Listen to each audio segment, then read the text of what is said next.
ابراہیم صاحب دامت برکاتہ نے ابھی جمبوسر کے اندر ایک بات کہی.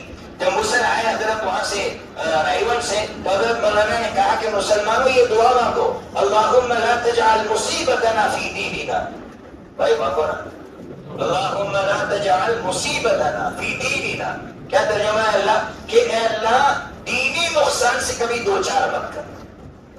کیسا جملہ ہے نبی پاک صلی اللہ علیہ وسلم کی دعا. دیکھیے ایک دعا میں طاقت کتنی ہے کہ اللہ دنیاوی حالات تو دیکھیے فلسطین کے مسلمانوں پر کل بلڈنگوں میں تھے اور آج رہنے کے لیے ملبے بھی نصیب نہیں ہے، لیکن وہ ایک ہی دعا مانگ رہے، اللہم لا تجعل مصیبتنا فی دیننا. اے اللہ مکانات میں سمجھوتا ہو سکتا ہے، اے اللہ رہنے سہنے کے اسباب میں سمجھوتا ہو سکتا ہے، لیکن اے اللہ سمجھوتا ایمان میں نہیں ہو سکتا، سمجھوتا اعمال میں نہیں ہو سکتا. کہ ان کو ڈر ہے کہ اوپر سے معلوم نہیں کیا آ کر گرے گا، لیکن کھلی فضا میں وہ تراویح پڑھ رہے ہیں، کھلی فضا میں نماز پڑھ رہے ہیں. یہ کیا ہے؟ کیا ہمارے لیے آئیڈیل نہیں ہے؟ کیا ہمارے لیے نمونہ نہیں ہے؟ مسلمان یاد رکھو، نوجوان کیا سمجھتے ہیں کہ ابھی حالات خراب ہوئے. 1948 سے حالات خراب ہے. 1948 سے وہ میڈیا نے ہمارے سامنے حالات پیش کیے. 1948 سے ان کے جھنڈے میں 2 لکیریں آپ کو ملے گی، 2 نیلی لکیریں ملے گی. یہودی بہبود جی اللہ ان کو ناکام کرے، اللہ ان پر لعنتیں بھیجے. 2 لکیریں آپ کو ان کے نقشے میں ملے گی. وہ یہ پیغام دینا چاہتے ہیں کہ دریائے نیل اور دریائے فرات کے بیچ کے درمیان کی جو زمین ہے وہ ہماری ہے، اور ان کا اشتاق جو آپ دیکھ رہے ہیں، اشتاق میں سے وہ یہ پیغام دینا چاہتے ہیں کہ ہماری زمین ملک شام سے لے کر مدینہ منورہ تک کی ہے.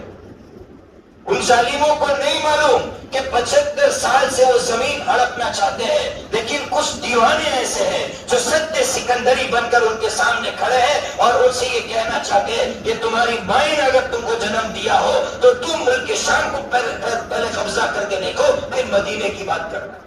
ایک ایک بھائی کا احسان ہے ہم گنہگاروں پر، ایک ایک بھائی کا احسان ہے ملک شام کے ایک ایک نوجوان کا ہم گنہگاروں پر احسان ہے.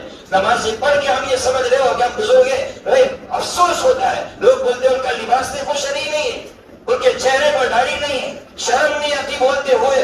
جن کا ہم گنہگاروں پر احسان ہے، کیا آپ اس کو گوارا کریں گے کہ کوئی یہودی مدینہ منورہ تک پہنچ جائے؟ اس کو آپ گوارا کریں گے؟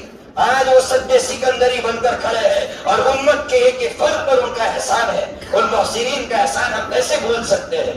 اس لیے صرف دعاؤں سے کام نہیں چلے گا. ان بھائیوں کے لیے ہم جو کچھ کر سکتے ہیں ہم کریں. اللہ تبارک و تعالی ہم تمام کو دین سے محبت عطا فرمائے اور دین کے لیے ہمیں کام کرنے کی توفیق عطا فرمائے.